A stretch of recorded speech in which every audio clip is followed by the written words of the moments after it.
ሰላም ጤና ይስጥልን ውድ የዋልያ ኒውስ ቤተሰቦች፣ ዛሬ ዓለምን ያስገረመና የመካከለኛው ምስራቅን የኃይል ሚዛን የገለበጠ ሰበር ዜና ሰምተናል። የኢራን ፖለቲካ ጭንቅላት እና የሀገሪቱ ደፋክቶ መሪ ተብለው የሚታሰቡት አሊ ሳሪጃኒ መገደላቸው ተረጋግጧል።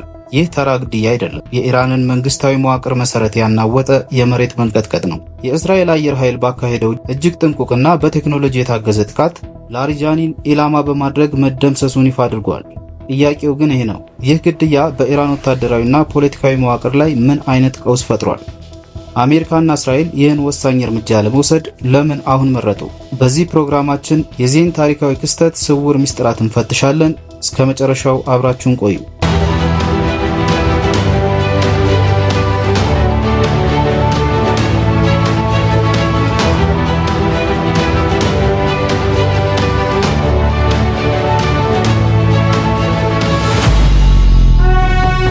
አሊ ላሪጃኒ የኢራን ጥላ መሪ።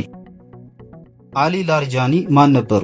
ለብዙ ዓመታት የኢራን ፓርላማ አፈ ጉባኤ ሆነው አገልግለዋል። ከዚያም በላይ ግን የኢራን የኒውክሌር ድርድር ዋና መሐንዲስና የከፍተኛው መሪ አያቶላህ አሊ ካሜኒ የቅርብ አማካሪ ነበሩ።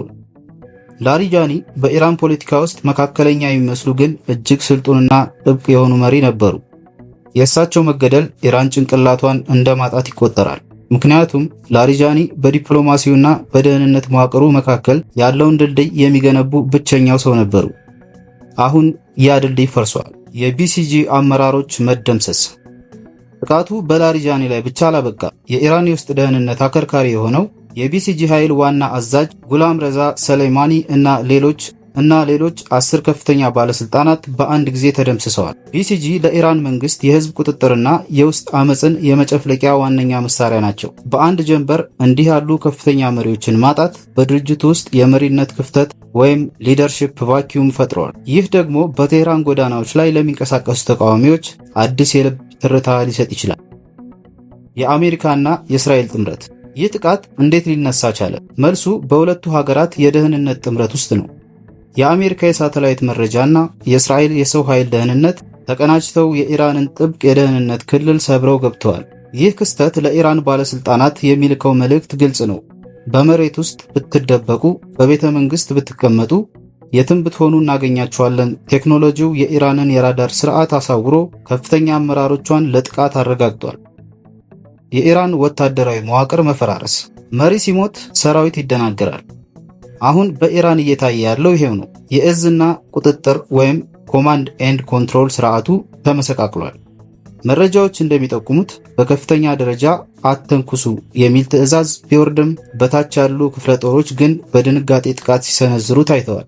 ይህ የዲሲፕሊን መጥፋት የኢራን ጦር ለውጥ ጥቃት ብቻ ሳይሆን ለውጥም አመፅም እጅግ ተጋላጭ መሆኑን ያሳያል። የአብዮታዊ ጥበቃ ወይም አይአርጂሲ አባላት አሁን ማን እንደሚመራቸው ግራ ገብቷቸዋል። የፕሬዝዳንት ትራምፕ አስተያየትና ሰላም።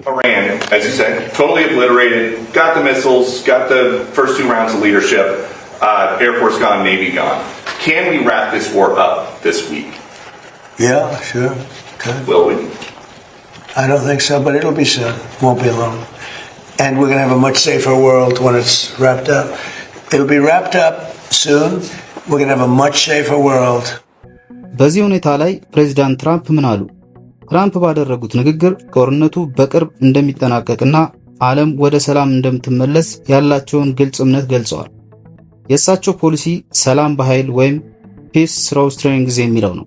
ይህ ማለት ጠላትን በማዳከምና በማስፈራራት ወደ ድርድር ጠረጴዛ ማምጣት ነው።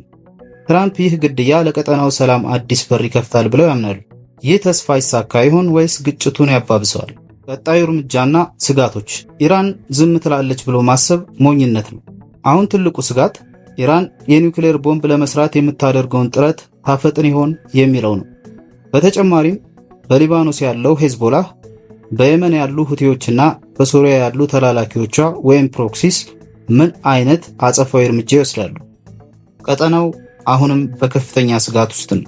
ዛሬ ያየናቸው ነጥቦች የላሪጃኒ መገደልና የኢራን የፖለቲካ መሰረት ማናወጡን፣ ሁለተኛው የቢሲጂን መሪዎች መደምሰስ የውስጥ ደህንነት ማዳከሙን፣ ሶስተኛው የአሜሪካና እስራኤል የቴክኖሎጂ የበላይነትና የትራምፕን የሰላም ተስፋ ነው።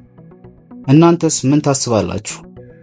የላሪጃኒ መገደል ለኢራን ህዝብ የነጻነት መንገድ ይከፍታል ወይስ ለከፋ ጦርነት መንስኤ ይሆናል።